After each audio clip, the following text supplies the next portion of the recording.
सोन्या चांदीचे दर घसरल्याने ग्राहकांना दिलासा. सोनं 3 दिवसात 3,000 रुपयांनी स्वस्त. जीएसटी सह सोन्याचा दर 91,000वर.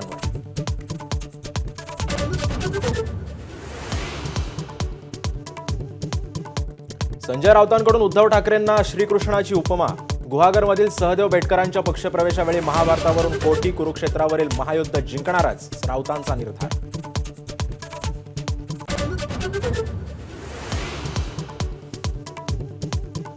राज ठाकरे आणि मनसे विरोधात सुप्रीम कोर्टामध्ये याचिका दाखल. मनसेची मान्यता रद्द करण्याची उत्तर भारतीय विकास सेनेची मागणी, तर उत्तर भारतीयांविरोधात राज ठाकरे तिरस्कार पसरवत असल्याचा याचिकेत दावा.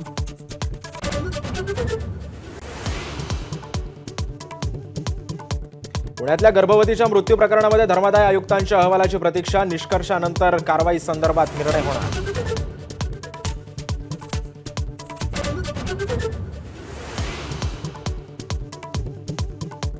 मंगेशकर रुग्णालयातून वैद्यकीय निष्काळजीपणा झाला की नाही याचा पुणे पोलिसांकडून तपास सुरू. पोलिसांचं ससूनच्या अधिष्ठानांना पत्र.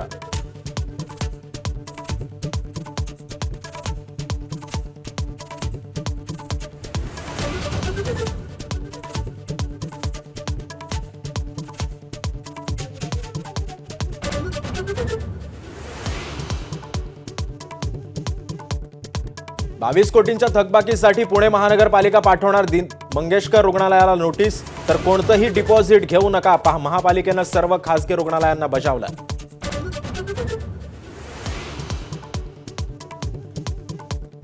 परभणीतील सोमनाथ सूर्यवंशी मृत्यू प्रकरणी 29 तारखेला पुढची सुनावणी होणार. बदलापूरप्रमाणे कोर्टाच्या अधिपत्याखाली टीम नेमून सखोल चौकशी व्हावी, प्रकाश आंबेडकरांची मागणी.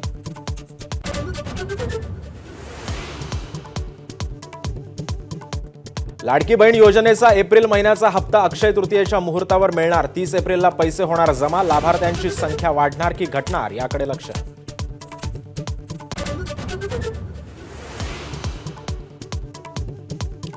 एमएमआरडीए प्रकल्पांसाठी 4,07,000 कोटींचा निधी. इंडिया ग्लोबल फोरम कार्यक्रमानंतर मुख्यमंत्री फडणवीसांची माहिती.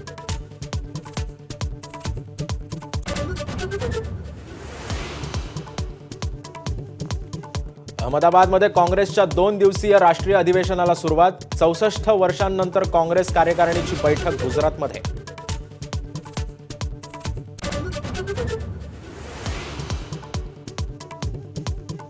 स्वातंत्र्यवीर सावरकर अवमान प्रकरणामध्ये राहुल गांधींची याचिका पुणे कोर्टानं स्वीकारली. राहुल गांधींना ऐतिहासिक पुरावे देता येणार.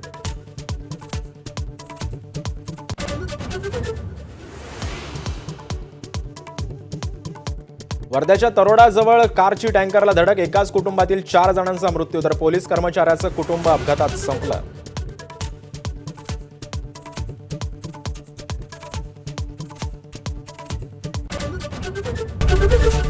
एबीपी माझा, उघडा डोळे बघा नीट.